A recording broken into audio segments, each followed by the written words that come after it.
Breakup 5 बछर परे उनी कोड़ा गिद्रा आया भूल बुझ कते सेदाय गति के कॉल दिया। फोन रिंगो कान गया अकय हो बाको रिसीव दा उन परे आरो पे पुन धाव कॉल कते अकय मि हळे रिसीव केदा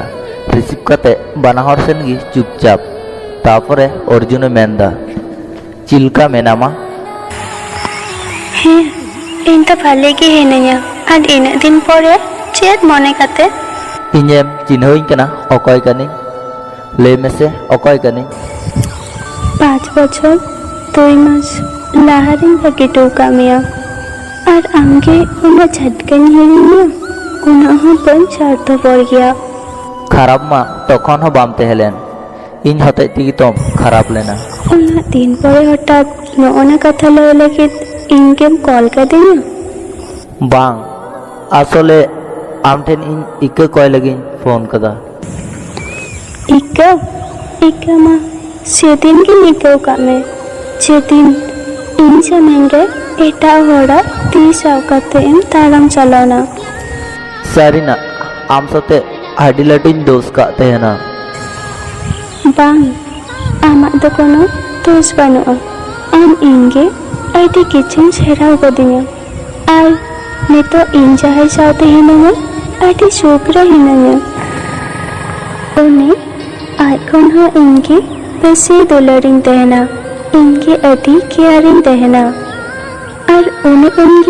ᱫᱚᱢᱮ ᱵᱤᱥᱥᱟᱹᱥᱤᱧ ᱛᱟᱦᱮᱱᱟ ᱦᱚᱭᱛᱚ ᱩᱱᱤ ᱵᱟᱹᱧ ᱧᱟᱢ ᱞᱮᱠᱷᱟᱱ ᱵᱟᱹᱧ ᱵᱩᱡᱽ ᱠᱮᱭᱟ ᱦᱚᱭᱛᱚ ᱟᱸᱡᱚᱢ ᱛᱮᱫᱚ ᱢᱩᱵᱷᱤ ᱞᱮᱠᱟᱢ बुझदा किंतु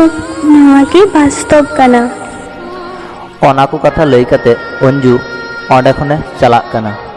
आर अर्जुन बुझ दड़िया कना जे इᱧ गी दमे गान दोष हिनाआ अर्जुन चिक गी बाय मेन दड़िया कना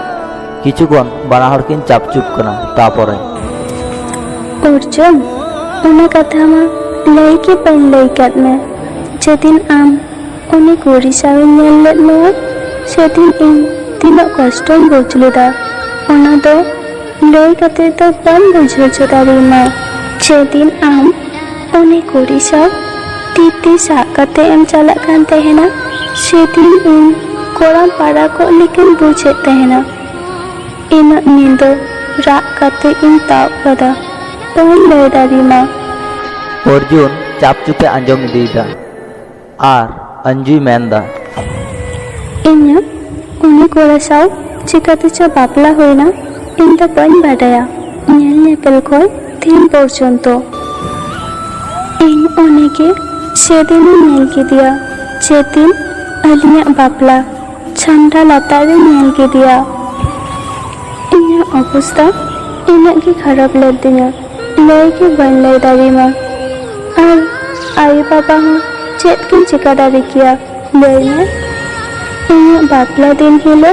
तमे कष्ट नाम लेदा आम नियते तीना कुकमा नेल लेदा तीना आशा नेल लेदा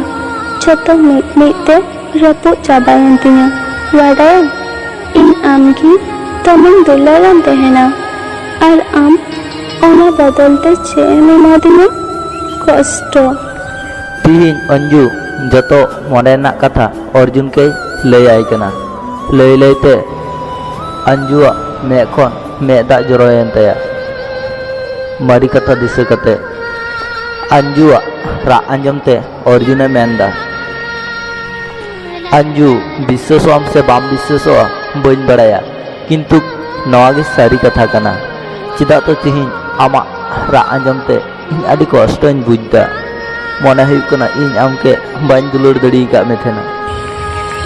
ओना तो इन बाडाय कान तहेना ओना कुदो बगियाम चेका हिनाया आम बहो भली गी हिनाया आडी भली आम के किछु कथा लई रेना तेहलेना हे लय में इñem इके कन्या इñe कुसिते इñ चलावेनते इñ लाइफ रेना मूल्यवान जिनिसिन आ केदा ओना दिन करे आडिन अवहेलाव का मेया मोचाते मेताम कान थनाई दुलड़ मा किंतु मने खन दो चेदा चो बइन अनुभव तेहना हयतो आमा मूल्य बइन बुझाव का तेहना जेदिन आम इन आर प्रिया केम नेल लेत लिया सेदिन आयु एम मेन लेदा सेदिन आयु एम मेता दिन तेहना जे आमा इन्या सम्पर्क दो चाबायना किन्तु कोनो कष्ट गे बाइन बुझ लेदा प्रिया इन सावे तहेलेना से ओनाते आमा कामी की बाइन बुझ लेदा किन्तु ठीक 2 मास परेन बुझ दड़ीदा जे उनी आम लेका दो बाय दुलड़ीन तेहना इन बायरे रेन तहेलेन खान कॉल काते बाय कुलिnya कारे हिनामा चेम चिकायदा इन जहाँ सेन चला लेन खाय बाय बारन बड़ाइन तेहना सेदिन इन दोमेन राग लेदा जेदिन इन जन्मदिन तहेलेना मेनतेन को से ची जन्मदिन हिलो दो बांकु रागा किन्तु इन दो दोमेन राग लेदा शिल्पी को सिंग कते आमेम तहेलेन खान ची चम चिका किया आर उनी चिक की बाय चिका लेदा बड़ाया इन सेदिन दोमे कष्टन बुझ लेदा दोमे दोमे लैते बाñ बुझ दड़ीमा अर्जुन कंका हर लेका जतो किछु मिद धावते मेन इदीदा और अंजू मन दिए आंजमदा तारपरे अंजुई मेनदा जहाँ हुई कना ओना को तो जतवा हिरिन में और आम सावरे नियत जहाँ हिनाया उन्हीं निया की सुख तहरीना चेष्टाय में परेन मने लेदा जे आमकेन रुड़ अगुमिया किन्तु आंजम किदिन सची आमा बापला रेडी कना ओनाते आर आम सुर बन चलाव दड़ीदा नॉय तो 12 बछर लहा प्रिया केन बापला किदिया बापला किदीन दो बांग बापला हुयन तिnya अच्छा आम मिट्टे कथाኝ कुली मिया हैं लय में अच्छा आम इनके जहाँ लेकाम दुलड़ीन कान थेना उनका आम जमाई के दुलड़ दड़ी आई कना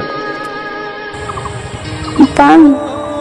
आम इना दो बन दुलड़ाई तहना किंतु उन्हें इन आम की चाहते न बन दुलड़ दारू करने उन्हें खन हो पेशी इनकी दुलड़ीन तहना उन्हें को तो बाकियाम आम बहु तो करे छपी दाई सेचे और आम इन साउते रोटा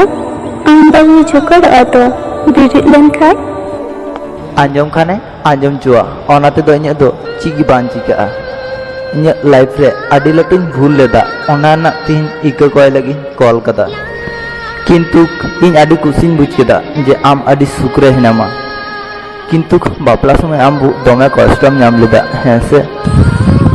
12 बछर तो उनी साउते आदि कष्ट गिन बुझ कदा किन्तु नेतो दो ठीक गिन बुझदा अच्छा ठीक गया चांदो बंगा ठे निये गिन चया जाते आम सुख रेम तहन इन आरो भली तेहे अच्छा ठीक गया बाय ए अर्जुन आंजम में हैं लय में एखोनो आम की तमें दुलड़ाम तहना ओना मेन कते टुक टुक साडीना से तखन फोन स्क्रीन से इंको केदा से तखन नेलदा फोन कटाव कना मने मने तिन मेनदा चेदा चिन कॉल दिया जतो मारी कष्ट को दिसो दिया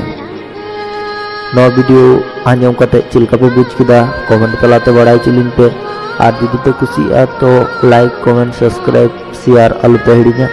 मा तबे अलिन पास स्टेशन खन सनम कुगी जोहार।